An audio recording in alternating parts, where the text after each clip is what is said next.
के गर्नु यस्तै रहेछ जिन्दगानी के गर्नु गरिब भएर जन्मिनु बेकारै छ हाउ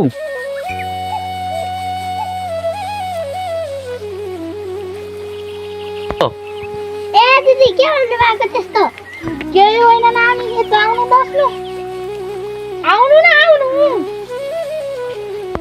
आउँछ दिदी त्यसरी नढाट्नु त के भनेर मैले गरिब परिवारमा जन्म लिएर पाप होइन दिदी गरिब भएर जन्म लिनु पापै हो नानी के गर्नु मेरो बाबाले देशै छोडी गयो विदेशमा पैसा कमाउन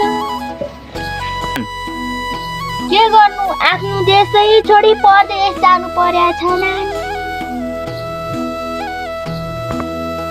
के गर्नु देशको चलनै यस्तो छ नानी त्यसो होइन आशा दिदी जन्म लिएर यस्तै हो दिदी किनकि आगामी दिनमा हामीले प्रगति गर्नुपर्छ दिदी अहिले यहाँ खाने होइन नि आशा दिदी नानी मैले धेरै कुरा बुझेँ बुढापाकाले त सानो मान्छेको कुरा सुन्नु हुँदैन भन्थे तर तिमी अहिले मलाई काम लाग्यो नानी होला दिदी म अहिले राम्रोसँगले बस्छु जानु है बिचरा कति राम्रो नानी कुरा पनि बुझ्दो रहेछ असल छ नि तर के हुनु पाऊ भने दुष्ट यसलाई नै भन्छ राधा यस्तोलाई त भन्छन् राधा आइया आयो झाडा कति दिन्छ मै भयो यो गाउँ पनि कोही पनि छैन सबै सुन्नेको सुन्नै छ भाइ कोही गाउँ छोडेर विदेशतिर कोही काठमाडौँतिर अब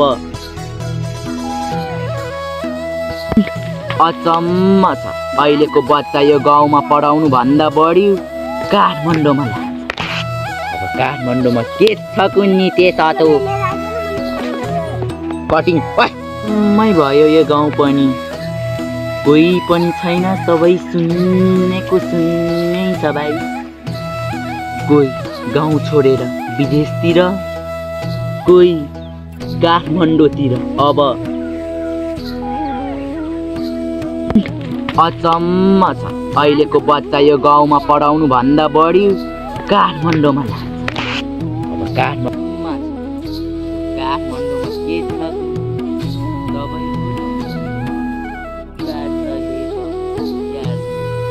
त्यस्तो सहरमा गाडीको धुलोले त्यत्तिकै मान्छेलाई गाह्रो हुन्छ त्यत्तिकै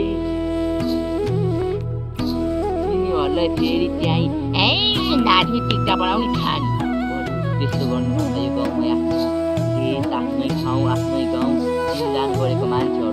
खेतीपाती गरेर खल्यापमा बसे के हुन्थ्यो त त्यसले?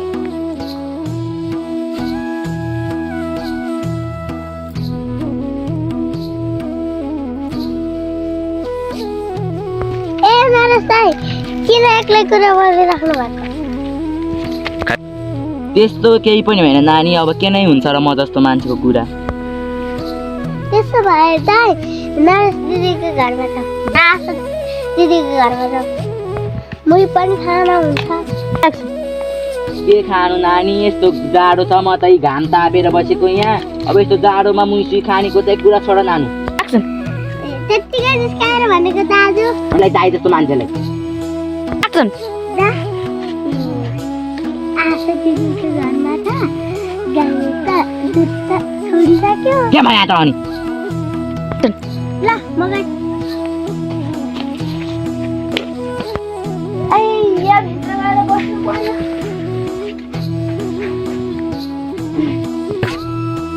आज कति रहेछ? ए पुस 12 गते शनिबार पो रहेछ।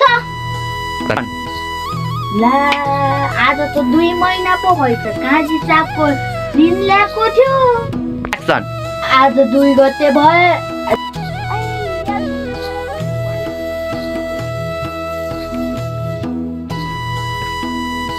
आज कति रहेछ? ए पुस 12 गते शनिबार पो रहेछ। आज त 2 महिना पो भएछ काजी साहबको दिन ल्याएको थियो। 2 गते ल्याएको, आज ठ्याक्कै 2 महिना भएछ। अब काजीले के गर्ने हो यो भगवान? यस्तै रहेछ जिन्दगी, गरिब परिवारमा जन्माएको भगवान। टिप्ने कति दुःख दिएको भगवान, म त के गर्नु भगवान, म त दिक्कै भइसक्यो। आउले नि फोन गर्दैन, अब के गर्ने होला? अब काजीले योबाट गाउँबाट निकाल्न नि के थाहा छैन। हे ईश्वर मलाई बचाऊ प्रभु।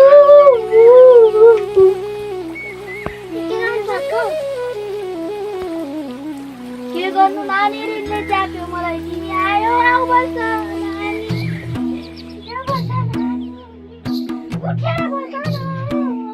बाबा मलाई अब काजीले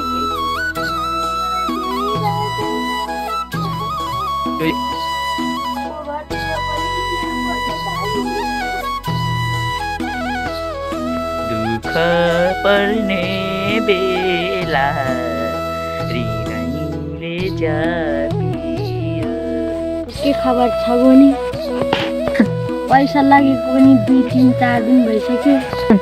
अब पैसा लिन जानु पर्यो त्यता।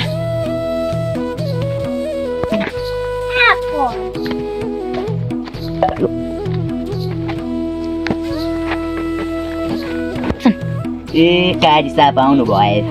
दर्शन काजी साहब। दर्शन कति जाम लाग्यो? कहाँ हुनु नि काजी साहब, अब म त यतैतिर आइसकेको। अनि हजुरको सवारी कतातिर? आशाको घरतिर नि नहे। के काम थियो र? पैसा थियो। ए पैसा उठाउनु थियो काजी साहब? तपाईँ हिँड आशाको घरमा। त्यस्तो नभन्नु काजी साहब, मेरो घरमा खाइ नखाइ काम छ। अनि हजुरलाई यसरी काम हराएर म कहाँ गइसिन्छ? म त यता आइसिन्छ राम्ररी गइस्यो। दर्शन काजी साहब। दर्शन यो कम्तको काजी साहब छ। अब बिचरा त्यो आशा नानी मर्दैन बाँच्नु भयो। हे प्रभु, अब त्यसले मार्ने भयो काजी साहबले।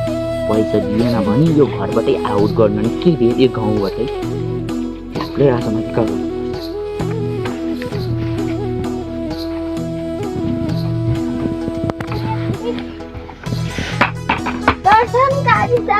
दर्शन अनि के काम ल्याइसो काजी साहब? त्यही त हो नि पैसाको कुरा। यतै बस्नु न काजी साहब। खोइ म मुडा लिएर आउँछु है काजी साहब। बस्नु काजी साहब, बस्नु यहाँ। बनी बहुत ज्यादा काजी साहब पानी लिएर आइज नानी। धनी बस्न आएको कुरा गर्नु के कुरा हो र काजी साहब पैसा कहिले दिन्छस् दिनु त हुन्थ्यो काजी साहब एक पैसा पनि छैन खाजा साजा ल्याऊ है बहिनी खाजा दिनु काजी साहबलाई खाजा दिइसो काजी साहब खाइसो काजी साहब खाइसो एउटा अलिकति म पनि खान्छु टिङ्गम खानु काजी साहब खानु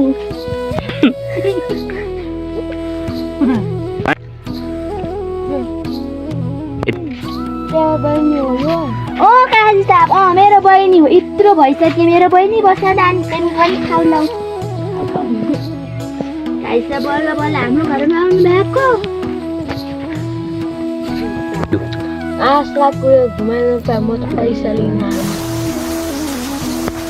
पैसा लिन पो आइसकेको तपाईँ एक सुको पनि छैन काजी साहब पैसा त 100 को पनि छैन काजी साहब 1 रुपैयाँ छैन बहिनीलाई लुगा किनिदिउँ भने एउटा पनि छैन मबाट पैसा कहाँबाट आउनु काजी साहब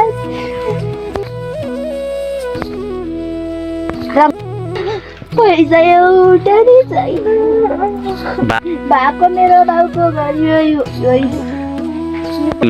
काजी साहबलाई पुग्यो नानी लैजाऊ तर त्यस्तो भन्नु न 2 महिना भइसक्यो त्यो पैसा चिजो भयो मेरो यो एउटा घर हो काजी साहब म यो घर दिन्न 1 महिना पछि मात्रै दिन्छु भनेको कुरा मान्नु कहिले दिन्छस् त मेरो बाउको सेलरी आएपछि बाउले दिनु भनेको छ म दिन्छु त्यही आएर कतेर बगुना तर बाउ 2 महिना लिन आउँछु म मेरो बाउलाई त्यस्तो भन्नु गर्छु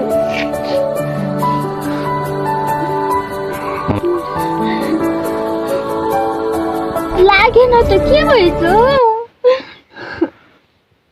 लाग्दैन यही मोबाइल सबै फुटाइदिन्छु